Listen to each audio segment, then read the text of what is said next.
मित्रांनो, DGP madam वेश बदलून वडापाव विकत होत्या.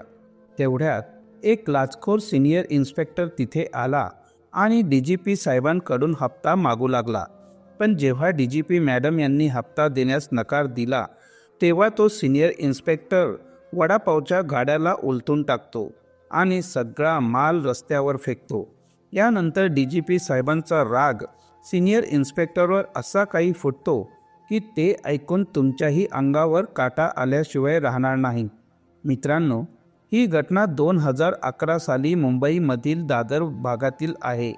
विमल नावाची एक महिला वडापाव विकून आपला संसार चालवत होती.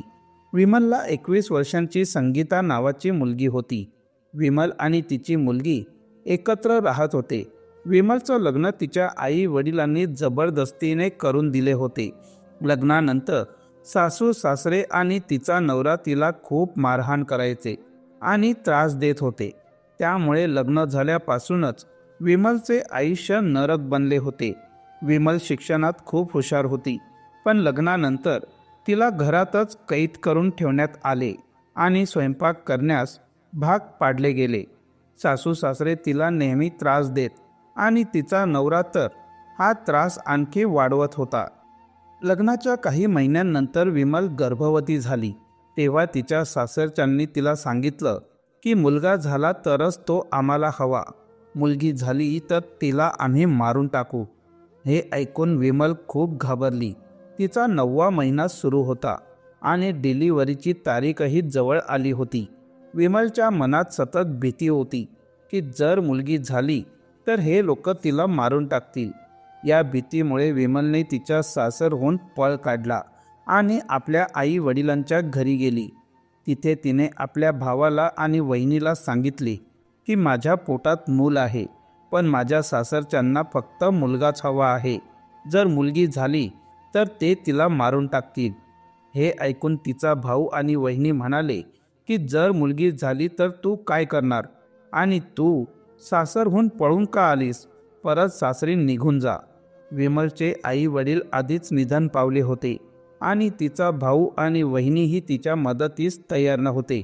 ते उलट तिला सासरी परत जाण्यास सांगत होते.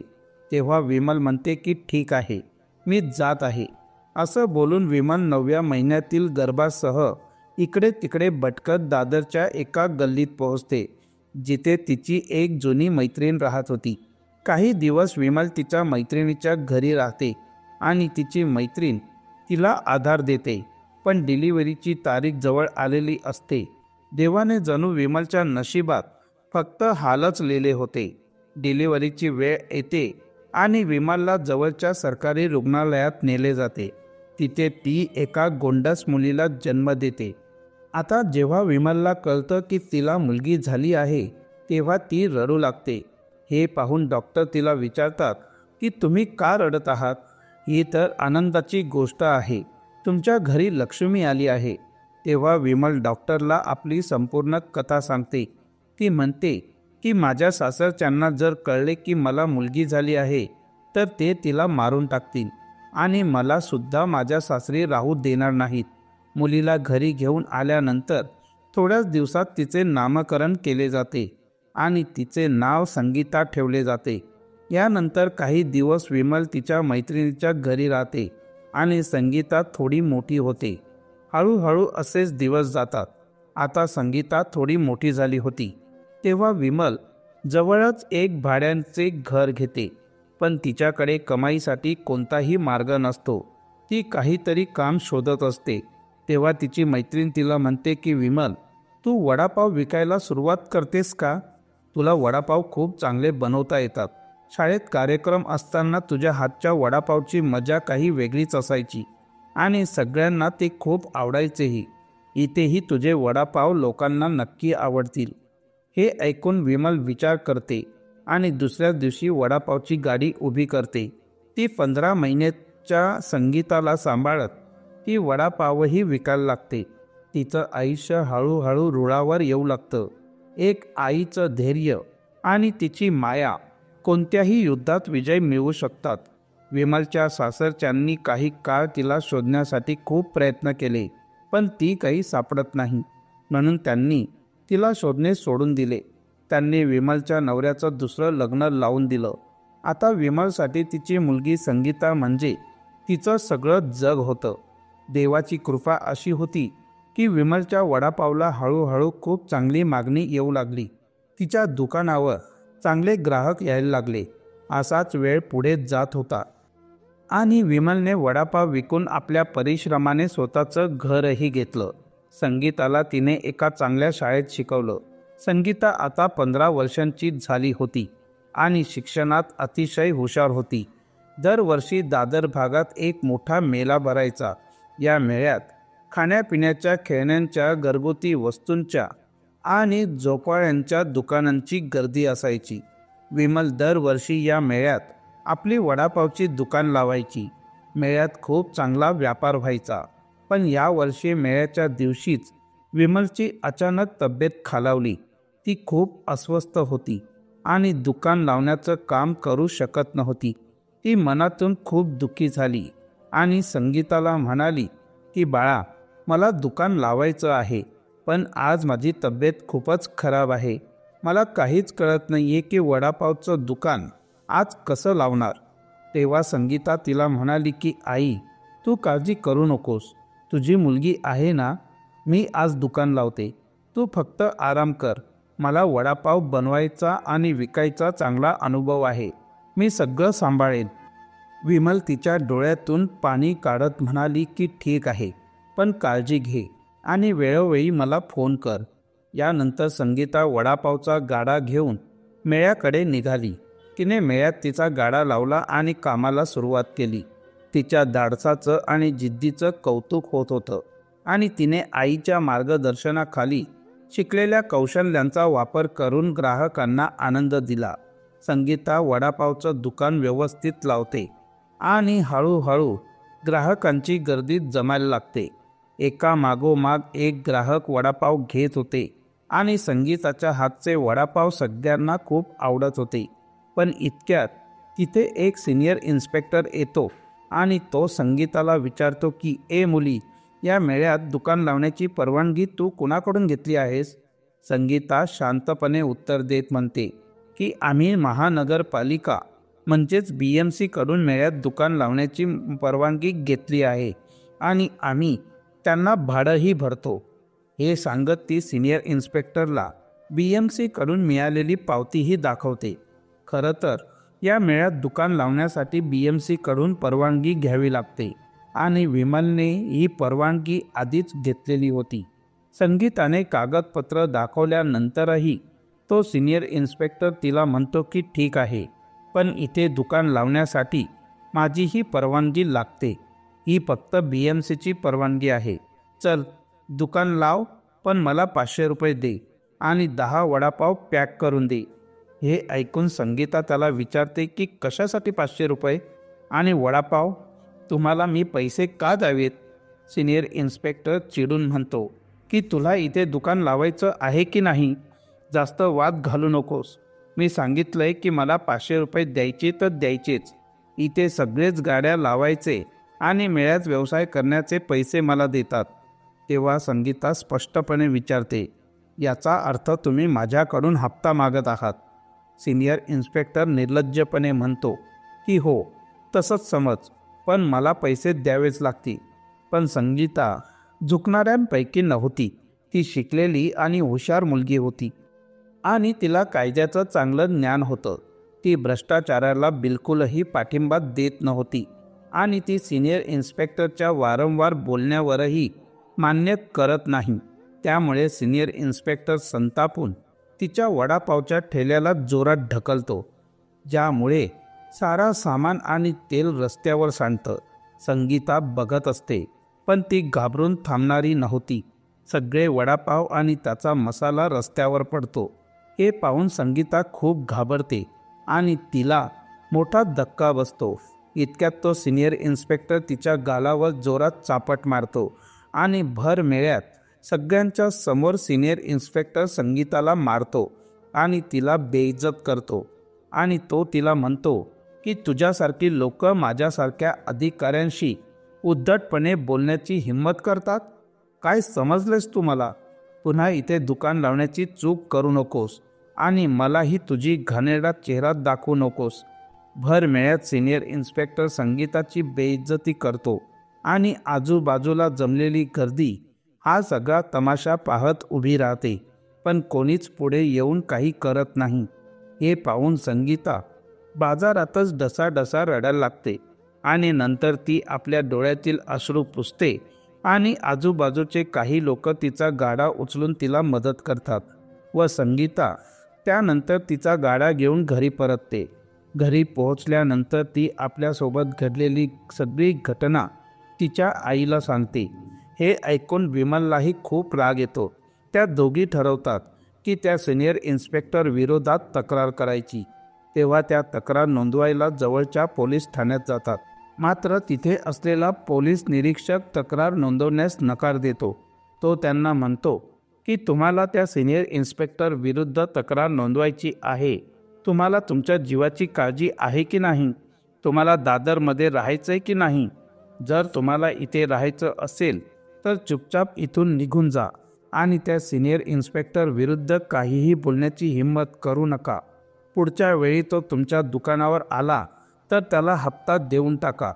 हे ऐकून संगीता आणि विमल दोघींनाही खूप राग येतो. त्या निराश होऊन घरी परततात. पण संगीताला आपल्या अपमानाचा फार मोठा धक्का बसतो आणि ती आपल्या आईला ठामपणे म्हणते की आई, एक दिवस मी मोठी अधिकारी बनेन आणि त्या सिनियर इन्स्पेक्टरने केलेल्या अपमानाचा बदला घेई. विमलही आपल्या मुलीला पूर्ण पाठिंबा देते आणि तिच्या स्वप्नांसाठी उभं राहते. मित्रांनो, थोडक्यात सांगायचं झालं तर ना पोलीस ठाण्यात संगीताची सुनावणी होत होती, ना कोणी त्या सिनियर इन्स्पेक्टरशी वैर घेण्याच्या विचारात होतं. तो सिनियर इन्स्पेक्टर सगळ्यांवर धाक ठेवून हप्ता वसूल करत होता आणि त्याच्या विरोधात उभं राहण्याची कोणीही हिंमत करत नव्हतं. पण संगीता मात्र शांत बसणाऱ्यांपैकी नव्हती. तिच्या अपमानाचं दुःख तिला झपाटून टाकत होतं आणि त्याच वेळेस तिला आणखी जोम मिळाला. तिने ठरवलं होतं की एक दिवस ती मोठी अधिकारी बनेल आणि त्या सिनियर इन्स्पेक्टरचा सामना करून आपल्या अपमानाचा बदला घेईल. संगीताने मग मन लावून अभ्यासाला सुरुवात केली आणि तिच्या परिश्रमाला अपमानाने आणखी जोश आला होता. संगीता आधीच 12वी पासून स्पर्धा परीक्षेचा अभ्यास करत होती. पण पहिले ती फक्त अभ्यास करत होती, पण आता जिद्दीने ती लढत होती. ती IPSच्या परीक्षेची तयारी करत होती. 12वी झाल्यानंतर तिने UPSCचा अभ्यास सुरू केला होता आणि जवळपास आता तिला 3 वर्ष अभ्यास करून झाले होते. शेवटच्या वर्षात असल्यामुळे ती UPSCचा फॉर्म भरू शकत नव्हती, कारण UPSCसाठी ग्रॅज्युएशन पूर्ण झालेलं लागतं. हळूहळू तिने तिचं ग्रॅज्युएशनही पूर्ण केलं आणि आता तिने UPSCचा फॉर्म भरण्यास सुरुवात केली. आधी संगीता 8 ते 10 तास रोज अभ्यास करत होती, पण जेव्हापासून तिचा अपमान झाला आणि तिच्या मनामध्ये त्या पोलीस इन्स्पेक्टरबद्दल राग मनात होता, त्या रागाने तिला आता रोज 15-16 तास अभ्यास करण्यास भाग पाडले होते. आता ग्रॅज्युएशन पूर्ण होऊन तिला 6 महिने झाले होते आणि तेव्हाच एक जाहिरात निघते की UPSCची प्रिलियम परीक्षा लवकरच सुरू होणार आहे आणि 1 महिन्याने तारीखही मिळते आणि संगीता प्रिलियमसाठी आवेदन करते. प्रिलियमचा फॉर्म भरल्यानंतर संगीता जोमाने अभ्यास करायला सुरुवात करते. तिच्या डोळ्यांमध्ये राग दिसत होता. प्रिलियमची परीक्षा दिल्यानंतर थोड्याच दिवसात निकाल लागला आणि तिने पहिल्याच टप्प्यामध्ये प्रिलियमची परीक्षा पास केली होती. आता प्रिलियम पास केल्यानंतर तिने मेन्सची तयारी जोमाने सुरू केली. हळूहळू दिवस असेच पुढे जात राहिले आणि तिची मेन्सची तारीख जवळ आली. मेन्सची परीक्षा दिल्यानंतर थोड्याच दिवसांमध्ये जेव्हा तिचा निकाल लागला तेव्हा ती मेन्सच्या परीक्षेमध्ये नापास झाली. नापास झाल्यानंतर ती पूर्णपणे निराश झाली होती आणि निराश होऊन तिने जेवणही सोडून दिले होते व फक्त रडत होती. तेव्हा तिची आई तिच्या जवळ आली आणि तिला म्हणाली की बाळा, तू काळजी करू नकोस. मला तुझ्यावर पूर्णपणे विश्वास आहे. तू एक दिवस नक्कीच यशस्वी होशील. आईने दिलेल्या प्रोत्साहनामुळे ती पुन्हा तयारीला लागली आणि पुन्हा तिने मेन्ससाठी आवेदन केलं. यावेळेस मेन्सच्या परीक्षेसाठी 1 वर्ष अजून लागणार होतं. त्यामुळे तिने जोराने तयारीला सुरुवात केली. हळूहळू दिवस असेच पुढे निघून गेले आणि शेवटी तो दिवसही आला ज्या दिवशी तिचा मेन्सचा पेपर होता. तिने शेवटी जिद्दीने मेन्सचा पेपर दिला आणि जेव्हा तिचा निकाल लागला, निकाल बघून तिच्या डोळ्यात अश्रू आले. कारण तिने चांगल्या रँकने मेन्सची परीक्षा पास केली होती. जेव्हा तिला कळालं की तिने मेन्सची परीक्षा पास केली आहे, तेव्हा ती धावत धावत आपल्या आईकडे गेली आणि आईसमोर उभी राहून म्हणाली की आई, मी परीक्षा पास केली आहे. आता आपल्यावर झालेल्या अन्यायाला आपण बदला घेऊ शकतो. लहानपणापासून हुशार असल्यामुळे तिला माहीत होतं की मेन्स एकदा पास केली तर मुलाखत मी नक्की काढू शकते. त्यामुळे ती खूप आनंदात होती आणि तसंच झालं.